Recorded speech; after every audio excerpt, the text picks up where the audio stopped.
all meaning, for everybody, a cruise in duration. The work that you're proudest of, the relationships you care most about, have benefited from your sustained attention. And that's really one of the big things that we have. Brooklyn Bridge. I feel that the bridge makes one feel better about being alive. I think it makes you glad that you're part of the human community, that you're part of a species that could create such a structure. I've had to, in the late teens and early 20s, spend more time in New York than I had planned, but it forced me to go to Brooklyn every morning, and then I would every morning walk back over the Brooklyn Bridge. And then in the afternoon, go back to Brooklyn, and I walk over the Brooklyn Bridge. So I walked over it hundreds and hundreds of times. My best friend was a bookseller and a book distributor, and he threw on my bed one day in January of 1977, when I was sick with pneumonia, a paperback copy of David McCullough's The Great Bridge, the epic story of the building of the Brooklyn Bridge. I think I read it in one 24-hour period in bed, and got up and I turned to my comrades. I said, "This is our next film." And we hadn't even had a first film. We were just working as day laborers for the BBC or the Italian television. And they looked at me like I was crazy. And 5.5 years later, we did it.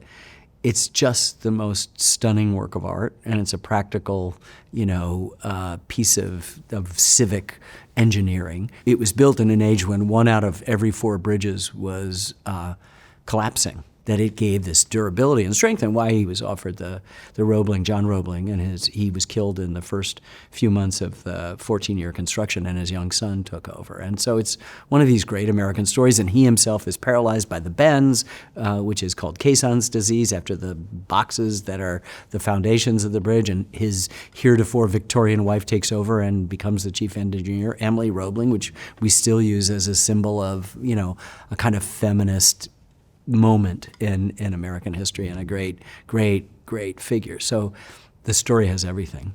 And so I spent a lot of time doing it, and part of it was there's ample archives of it, still photographs, of course.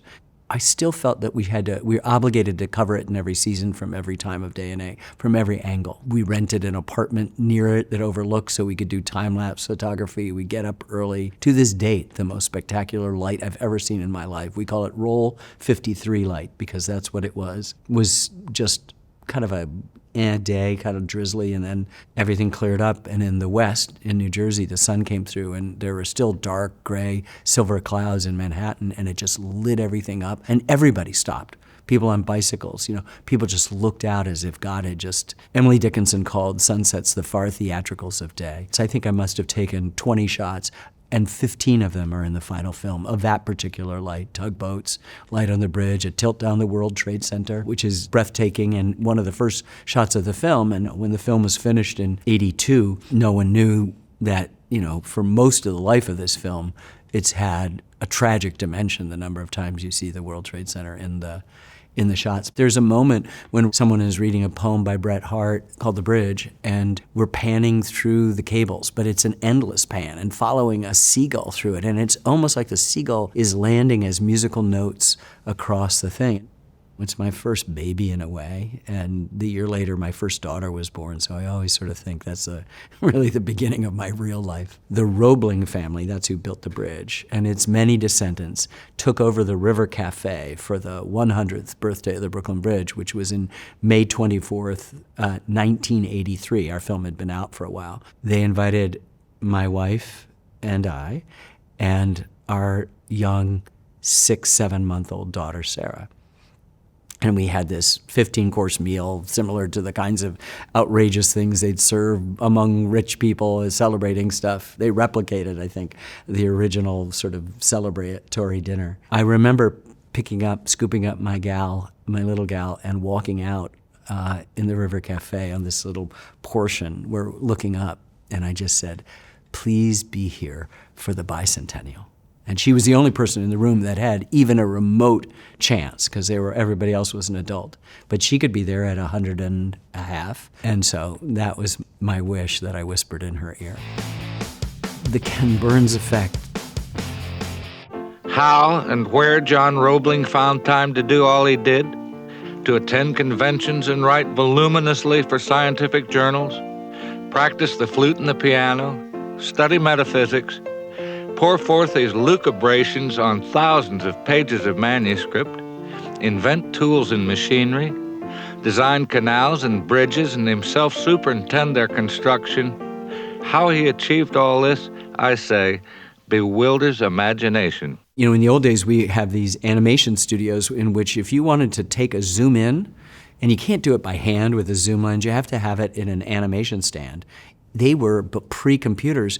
You would take a frame, click, move everything, click, move everything. 24 of those is 1 second. So you have to figure that if you want a 10-second zoom, that's 240 frames, but you also want to start, you know, and you can click, click, click, click, click at the head and click, click, click, click, click at the tail, but you have to move. And we were doing that. And I wanted a 33-second zoom in on the only portrait that exists of John Roebling, the designer of the Brooklyn Bridge. And the guy at the animation studio said, "Are you kidding? Nobody's going to look at a 30-second zoom in on somebody. Are you out of your mind?" And it works. You can see there's a great quote read by Kurt Vonnegut, the writer, who about how unbelievably genius John Roebling was, and you're just looking at him and getting at his eyes, and it does work. And I was trying to also not consciously make a point, but I think one of the side benefits is to remind people that meaning accrues in duration. And yes, your eye can visually pick up something at a 48th of a second. If I did one frame out of 24 of a tree and showed you just 1/48th of a second, because that 24th has to come to black, and then you pull down the next frame and then it has to come up. So it's only a 48th of a second. You'd say tree, and you'd know it. Meaning requires something else. And just because you can physiologically read that tree doesn't mean it has any meaning. So sometimes looking at a tree for 5 seconds and then 10, and then something happens. You force it. And I would suggest for everybody that all meaning, despite the fact that we love to watch kittens and balls of yarn on YouTube or MTV videos, which I've been told all my professional life have eroded our attention, all meaning for everybody accrues in duration.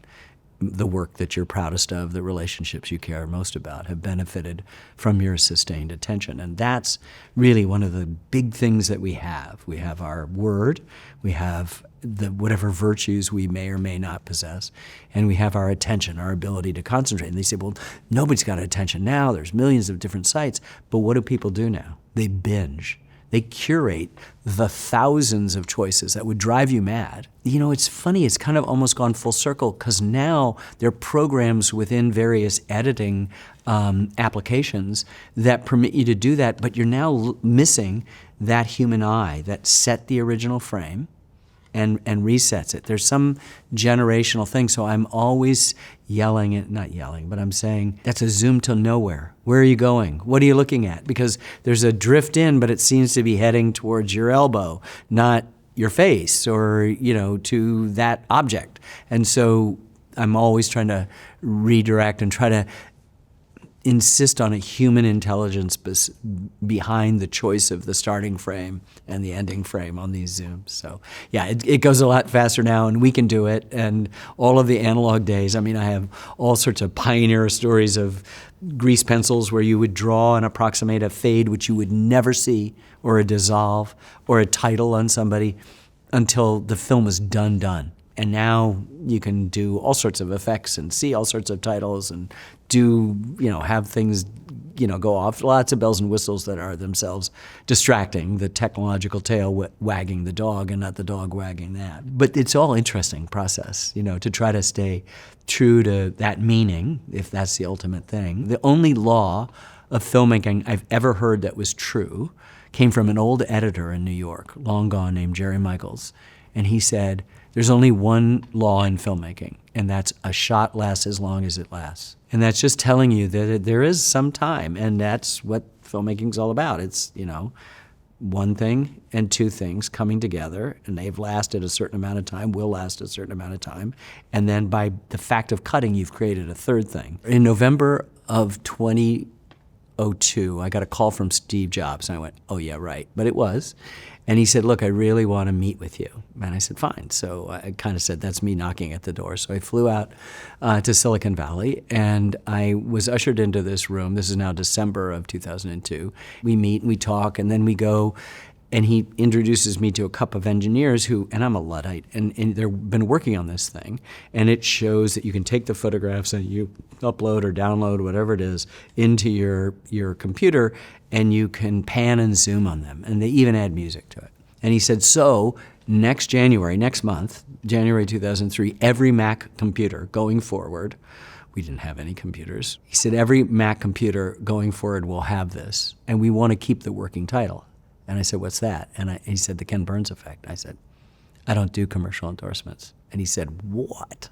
So he took me back to the office. An hour later, we got out and we worked out this deal where ultimately Apple gave us probably more than $1 million in hardware and software, which I gave away. I do admit that one or two computers stayed because everybody was saying, Ken, we do need a computer. Let's be not like Stone Age. So I felt good about it. And then, you know, it's a pale version of what we've tried to do, which is to wake up a still photograph, to treat a still photograph as if it's a master shot that has a long shot, a medium shot, close shot, a tilt, a pan, a reveal, an insert of details. And we try to energetically do that, adding complex sound effects, you know, first-person voices in addition to third-person narration, period music, and that movement, all in an attempt to sort of wake up the photograph. So you're looking at it and believing it's real, but also listening to it. Are the troops tramping? Are the cannon firing? Are the bat cracking? Is the crowd cheering? All of those questions you're asking, and that in a very intimate way. It's not a battle, it's not a skirmish, it's a massacre.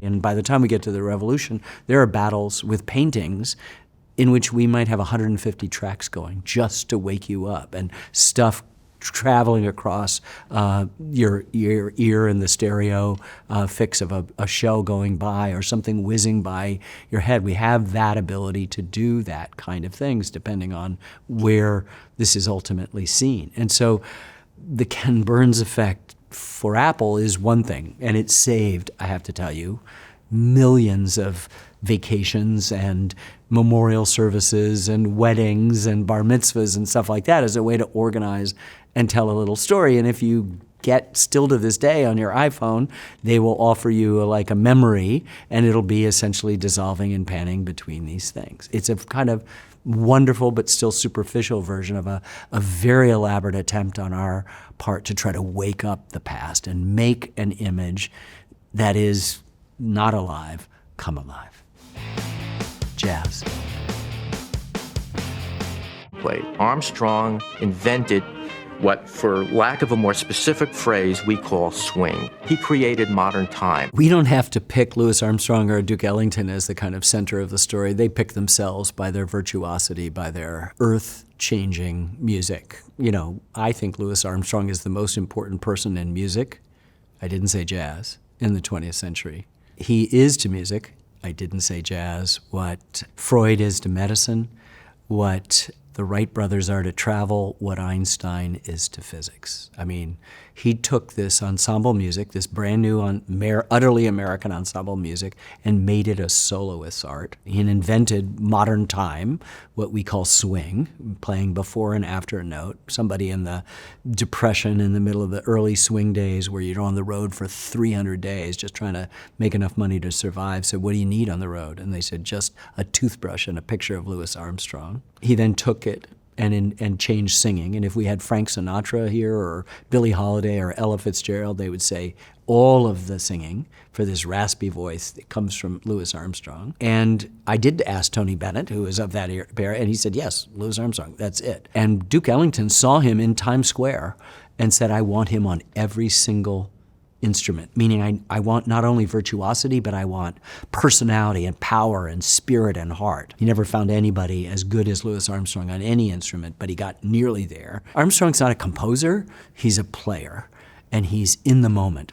His stuff, if you listen to his Hot Fives and Hot Sevens from the 1920s and early 30s, it's just, there's no greater music ever. And Ellington's our greatest composer. He's got more compositions, most prolific, and he's just great. He captured the American experience.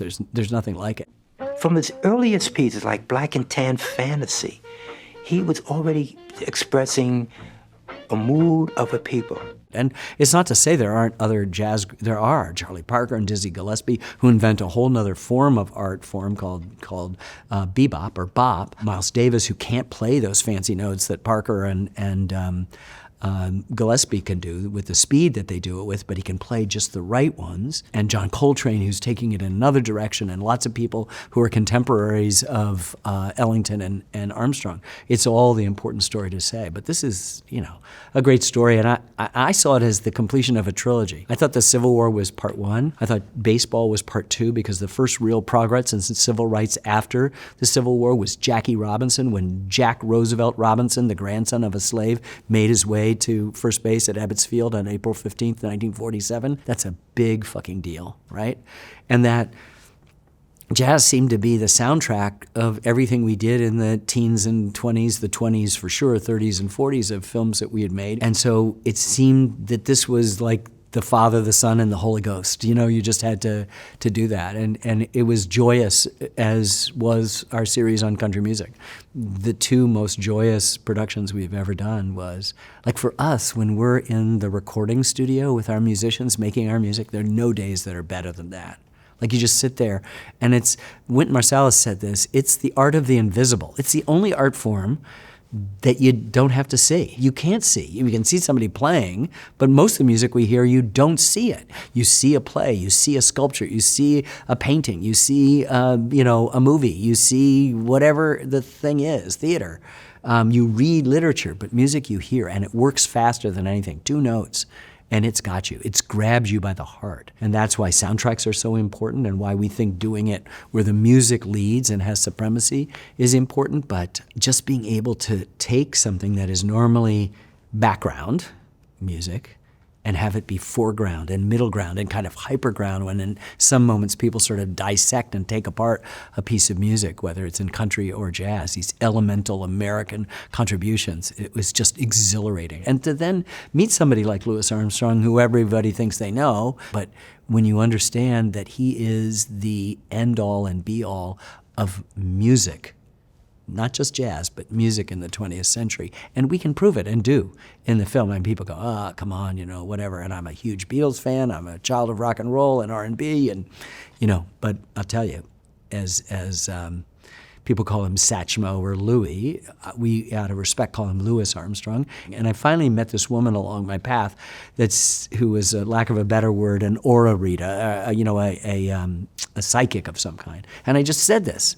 And I said, everybody says he's a gift from God or an angel. And she closed her eyes and said, biggest wings I've ever seen. And I just thought, if you live your life right, you might have a chance to see Gabriel being blown out of the clouds by Louis Armstrong. The Civil War. The Civil War was fought in 10,000 places, from Valverde, New Mexico, and Tullahoma, Tennessee, to St. Albans, Vermont, and Fernandina on the Florida coast.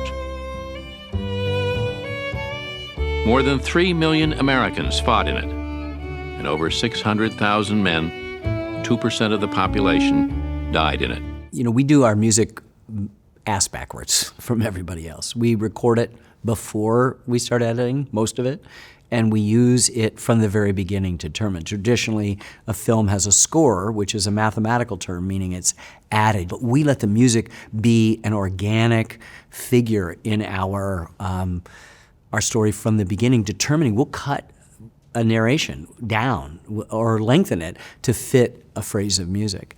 And so I've used session musicians who collect all the different stuff. And they had loosely formed, many of the session musicians, a band called Fiddle Fever. And in the early 80s, one of the members that was heading off to Nashville to make his fortune there, a guitarist, sent me this stuff. And it was an old vinyl record. And I listened to the first song, as I did. And I listened to the second, the third. And on the fourth song was this piece called A Shokin' Farewell, written by their fiddle player named Jay Unger. And I just said, oh my God, this is going to be the theme for the Civil War series. I went to Jay, and he's a Jewish kid from the Bronx who runs a music school, still does, called the Ashokan Music Festival. And it broke up at the end of the summer, and everybody went back to the new school year.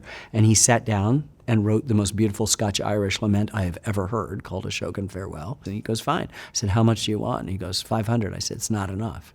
And I kept adding money. And by the time the film was finished and out, I had given him $5,000, which was, I still felt not enough. And the only consolation I have is that he's probably made more than $1 million in ASCAP, royalties for reuses wherever it's done. I hope way more than that. And I can tell you today, that this is being played at 100 memorial services, 100 weddings, 100 renewal of vows, sometimes with the letter of a soldier writing back to his wife before he was killed in battle about his love for her that ends our first episode. But Ashokan Farewell still has a set of notes and chords that are as perfect as I've ever come across.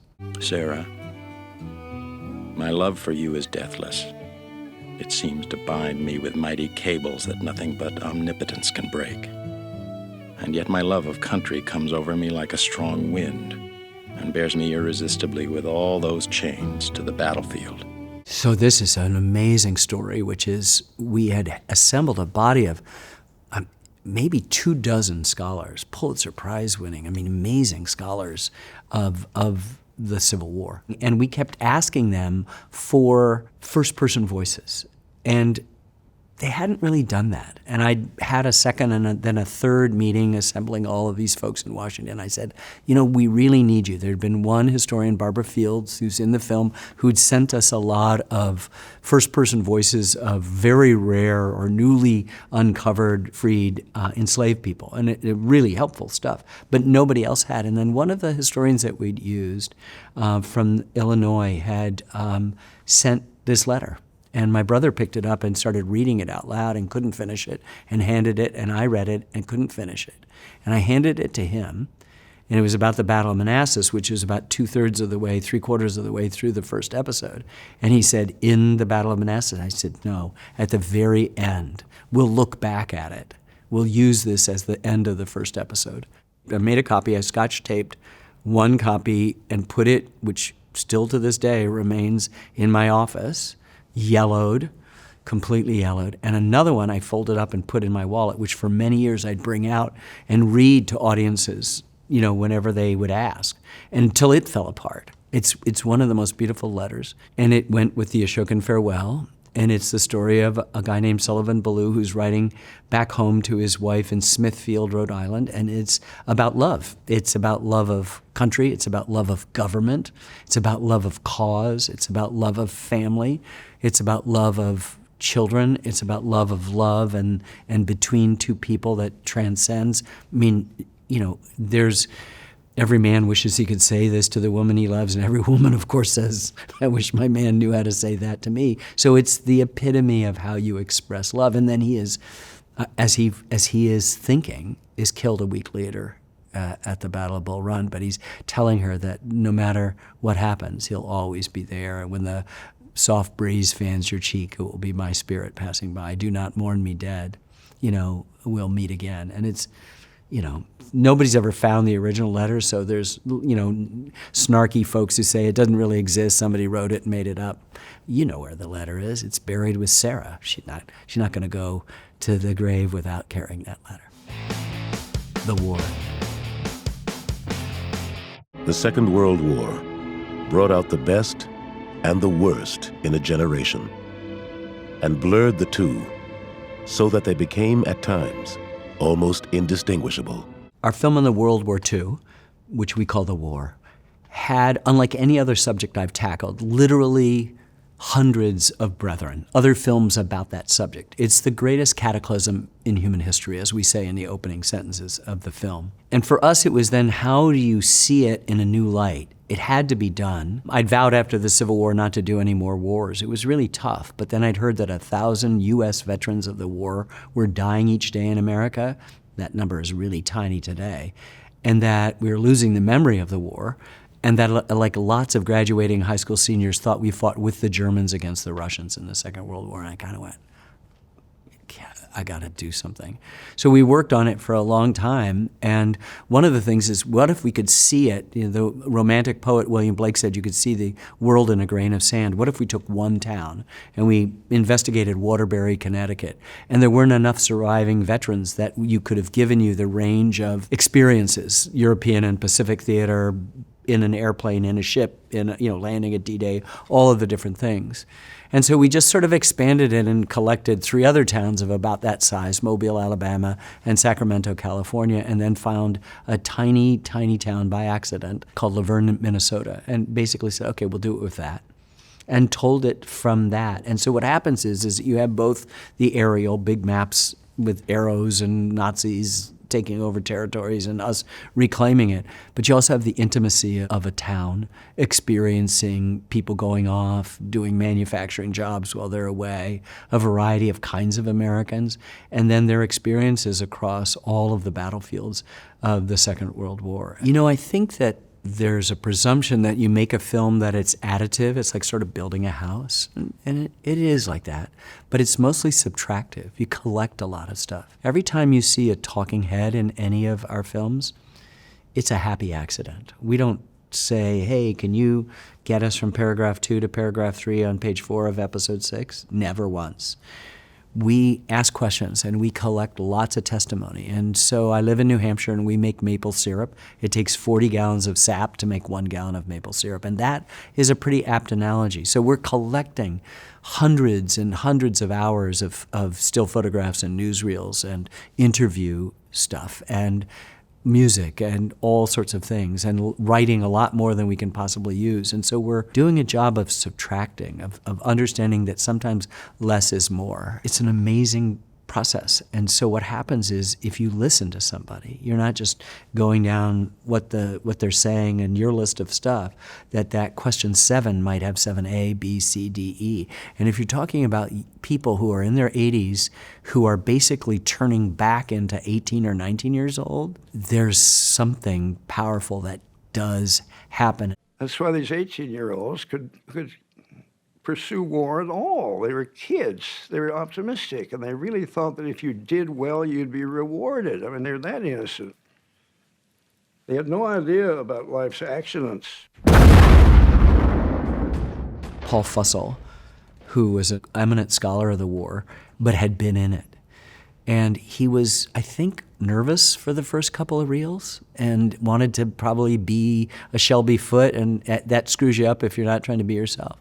And finally, at the end of the 3rd reel, I was about to pull the plug, and I just turned to him and I said, you keep saying these kids, how old were they? And he goes, they're 18. I said, how old were you? And he goes, 19. He was an old man. The average lifetime on the line in combat of a lieutenant in France in 1944-45 was like 17 days. You were either killed, you were severely wounded, or you went insane. And he had been on the front line for 6 months and never brushed his teeth, never changed his clothes, never taken a shower, was brought food. There were people 200 yards behind him that were having all those things. He was good at what he did, which is killing other people and avoiding being killed. And he was finally severely wounded and taken off the line. But I finally looked at him and said, you saw bad stuff. When we turned back on, and his lip starts to quiver and his cheek, and suddenly he's back there at 18 years old, and he is there, and he puts us there. And we could only use a fraction of the stuff he told us. It was so bad, it was so gruesome, it was so horrible. Once he comes across these kids, the Germans at the end are throwing in little babies, 12 and 13-year-olds. They don't even have time to get a helmet. They don't have any helmets left, and they're wearing these little felt hats, and, they'd been killed. And each had been shot through the head. And the bluish-red brains of one were coming out his nostrils. They had their eyes open, too. And the other one, his bluish-red brain was coming out just from under his cap, and sort of displacing his cap as he wore it. And that really gave me a jolt. We're drawn to war because, unfortunately, this is the worst thing that human beings do, but it's something we always do. It's not our last resort, it's usually our first resort. And it's really important to understand the sort of shared humanity of the victims and all of the people, all of the participants in it. The Vietnam War. America's involvement in Vietnam began in secrecy. It ended 30 years later in failure, witnessed by the entire world. And what did you see, my darling? It was begun in good faith by decent people out of fateful misunderstandings, American overconfidence, and Cold War miscalculation. I remember as we were finishing our series on the World War II called The War in December of 2006, I looked up at Lynn Novick, who was my co-director on The War, and said, we're doing Vietnam next. And we all just had that white face, okay. But yeah, it was an attempt to try to come to terms with it. We don't make films about stuff we know about. It's stuff we want to know about. And even on the subjects that I've gone into, like baseball, where I thought I knew something, every day of the production was humiliation of what I didn't know.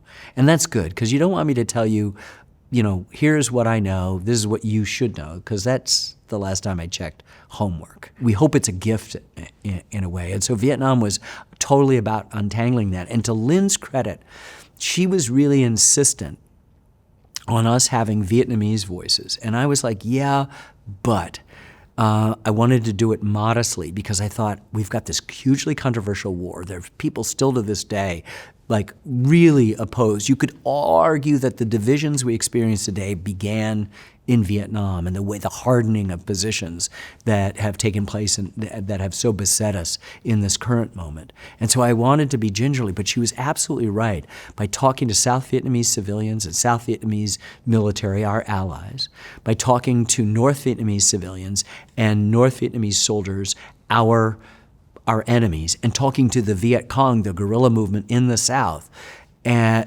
we would add a dimension to this, to the variety of Americans that range from men who were this close to getting a Medal of Honor and were highly decorated to Gold Star mothers and deserters and draft dodgers and protesters. So all the varieties of Americans involved in that. But suffice to say, for decade after decade, presidential administration after presidential administration, the American people were lied to. Whatever is the right course, we didn't need to do that. We're umpires calling balls and strikes in all of our films, particularly those about war.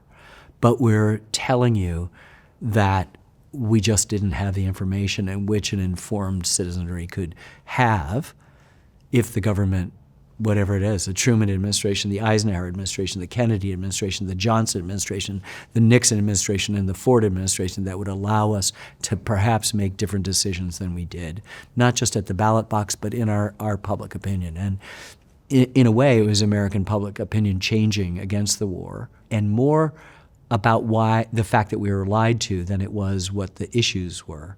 That really changed the war and forced us out.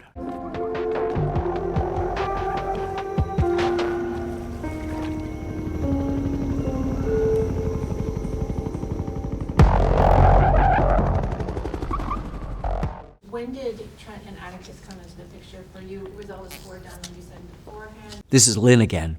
She had watched The Social Network and had come away, that's a David Fincher film about Mark Zuckerberg and the creation of Facebook. And she'd come away not with whether it was a good film or a bad film, but how great the music was. And it was Trent Reznor and Atticus Ross. And so I remember she and I went out with Sarah Botstein, went out to Hollywood and met with them at a cabana at the Beverly Hills Hotel, showed them raw footage out of the film and then raw interview stuff, and just said, would you do this? And they fortunately had known my stuff, and they said, yeah, I think so. And then they'd work by themselves to create these musical beds that were so chilling and so amazing. We've worked with them a number of other times, adore them. They're amazing, amazing artists. They have just some of the most principled set of kind of values about how you proceed and how you, in this world of distractions, how you maintain this artistic integrity. They do it with an incredible modesty, but also a ferocity about protecting their art and their process, which kind of, if we could we felt like we were like that in a little bit, a tiny tiny, tiny degree of that, the way we lived remotely and tried to stay all in public television with one foot tentatively in the marketplace and the other out, that we had a kind of control, and we just felt that there was a kind of meeting of the minds there that I loved. We also went to the Beatles at Apple Records and said, we need your songs. You know, we have nearly 130 needle drops, and there's no way you can afford it. And no way you can do it without the Beatles unless the Beatles help you out, and they did. And then had other composers adding stuff. David Sierra, someone who we've worked with for a long time, has some very eerie stuff, some of which we borrowed and put in the Revolution, because you realize whatever's going on in somebody's gut in the middle of warfare, it's got to be exactly the same emotion. And if you touch that in World War II and you touch that in Vietnam, do you have to play some Baroque music to be accurate for the Revolution? No. And there's a few instances where there's some eerie, eerie stuff, and that's Dave Sierra's, there's a piece he wrote for Vietnam called Arclight. You're screaming as loud as you can to try to cover up the sound of the incoming bullets. Because when they pass by your ear, you can hear the popping sound. You don't hear the gunshot. That a 50 caliber just opened up and shooting a half-inch piece of lead flying at you, and the aircraft goes up. And it's not necessarily you're going to hear that instrumentation in the late 17th century, 18th century, but it's. I'm sure the emotions are exactly the same. The fear going into a battle. From a small spark kindled in America, a flame has arisen, not to be extinguished. Without consuming, it winds its progress from nation to nation and conquers by a silent operation. I make those decisions. I'll say, let's put in Arclight, and people go, and they go, right. And it works. Like the film opens, the Revolution opens with a piece of Dave Sierra music, which is like as contemporary and gut-wrenching, fearful as you could possibly imagine. The American Revolution. The Americans have made a discovery, or think they have made one, that we mean to oppress them. We have made a discovery, or think we have made one, that they intend to rise in rebellion. Our severity has increased their ill behavior. We know not how to advance. They know not how to retreat. I think the American Revolution was sort of haunting us across many, many decades in a way that it needed to be treated, it needed to be understood. We understood that our knowledge was superficial, that most everybody's was kind of bathed in fife and drum treacle and sentimentality, but it's also got some really daunting challenges. One, there are no photographs or newsreels, so you've got this immediate barrier that you have to figure it out. And strangely enough, when I was finishing a film on the Vietnam War, where I had an abundance of photographs and newsreels, it was December of 2015, Barack Obama still had 13 months to go in his presidency, and I turned to my, co-workers, colleagues, and just said, I want to do the American Revolution next. And everybody kind of gulped because they understood what the stakes were and said, okay. There's certainly a lot of myths that have grown up around the Revolution, all of the stuff about George Washington and cutting down the cherry tree and wooden teeth. There's myths like don't fire till you see the whites of their eyes. Nathan Hale, when he went to his death in New York City in Lower Manhattan, a spy for Washington, part of his sort of spy network, didn't say, we don't think, I regret that I have but one life to live for my country. The British officer who observed the hanging said he'd gone with great composure. I think that got added. Nowhere do we mention Betsy Ross because we do not know who made the first flag. There are lots of things that are very superficial and don't really matter. The more important things is the complexity and depth of this. This isn't just sort of Englishmen in the new colonies rebelling against the home. It's a bloody civil war in which there are a lot of people who remain loyal. There are Native Americans involved. There are free and enslaved black people. Women who never get counted in any revolutionary story, besides Abigail Adams, are a significant part of this. They keep the resistance going. There are lots of players, and our revolution's a global war. So it has a complex dynamic that involves, as we say, more than 24 nations, European as well as Native American. And we phrased it that way because we tend to think of the Native Americans, particularly particularly to our west, as them, all one kind of monolithic thing. There are many nations, as distinct as France is from Germany or Prussia, pretty close up with bayonets, with muskets which are inaccurate. We accept the violence of the Civil War and the violence of the 20th century wars that we've been involved in are the big ideas. We just sort of reduce it to just some guys in Philadelphia thinking great thoughts. That's a huge part of it. These are the best thoughts, but they're not in any way diminished by telling the complete story. What starts off as a struggle between British subjects over Indian land and taxes and representation becomes a big argument over some of the noblest aspirations of humankind. And everybody hears those. Women hear those. The second you say the word all men are created equal, the word all is the word. Slavery's over at that moment. It may take 69 years. Women's suffrage is going to happen. It may take 144 years, but it's going to happen. And these big ideas are incredibly infectious, and people are making decisions. We think that 20,000 black Americans fought, 15 for the British, who at various times seemed to offer freedom, cynically offer freedom, because their entire world empire is based on the profits made from slave labor in colonies, 13 colonies in the Caribbean. We're the least profitable. Many, 5,000, fight for the Patriot side. Same with Native peoples on the western borders. They tend to side with the British because they're not the colonists who are trying to spill over. It's a short-sighted. They're going to lose whatever side they choose. And a lot of people sign declarations of dependence back to the crown. And then when an occupying army, as it always does, creates havoc for the populace, the ravaging of farms and stealing, looting, pillaging, raping of women, then it changes and they're going back to the Patriots. So you have a very fluid dynamic, and sometimes as much as we look at a big map and see this as a big global moment, it's an intimate decision. What's best for me right now in this place? And it may be a different decision than you made 2 months ago or going to make 2 months from now. And that's important, to give them their humanity. And that's the problem. All of our founding fathers are kind of opaque and mythic, and we don't know anything about it.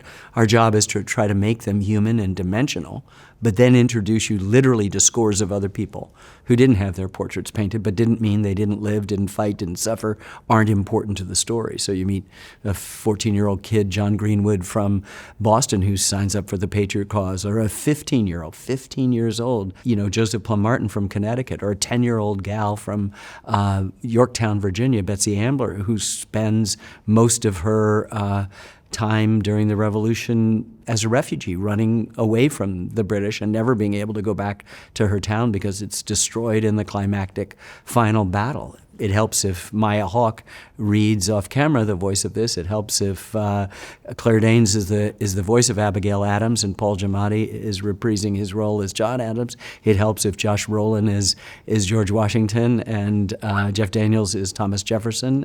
It helps if all of the people you meet are the finest actors. Our cast list, I would say there's no feature film or television series that's ever had a better cast list, reading and bringing to life these people who we may have heard of, like a George Washington, or people we've most definitely not heard of, like John Greenwood or Betsy Ambler. George Washington is super complicated. He's almost still unknowable, despite all the information you can get about who he is as a person. He probably only, as the historian Joe Ellis says in her film, lets Martha, his wife, in, lets maybe Lafayette, maybe Hamilton in. And so there's no opacity to him, and yet he's able to work with Congress and defer to them. He's able to speak to Georgians and to New Hampshireites about why they're not from their separate countries, because they considered that, but this new thing called Americans, we're all one thing. He knew how to inspire men in the dead of night. He knew how to ride out into battle with great courage and risk his own life. He knew how to pick subordinate talent. He wasn't afraid of people who were super smart to be his, number 2 and 3 and 4 generals. A previous film I'd made on Leonardo da Vinci was premiering at the Rome Film Festival, and I was flying back, and I was half dozing off on the flight and watching Dune 2, and I heard Josh's voice, and I went, oh, that's it. It's this utterly American voice. And yet, when he said yes, of course, and I brought him in, I said, you got to be unknowable still. You can't let me in, and at the same time, you have to let me in. And he got it. He understood. There's an essential kind of distance. He's holding you at arm's length. I am now embarked on a tempestuous ocean, from whence perhaps no friendly harbor is to be found. And some of the things have an intimacy to them that, despite that, allow you to sneak in and get a little sense of who this guy might be. And this guy, George Washington, is, for all of our, new kinds of looking at history, bottom up as well as top down, we don't have a country without him. And historian after historian say this. It's just clearly evident. And it's thrilling in a film in which you're championing bottom-up, so-called bottom-up people, that one of the richest men, and if not the richest man in the colonies, is the most important person to this. Has there ever been a project that you came to and you're just like, I don't know how I'm going to do this? I want to hear about imposter syndrome from Kemper. I don't feel that imposter syndrome as much now, but everything is a gigantic Mount Everest to climb.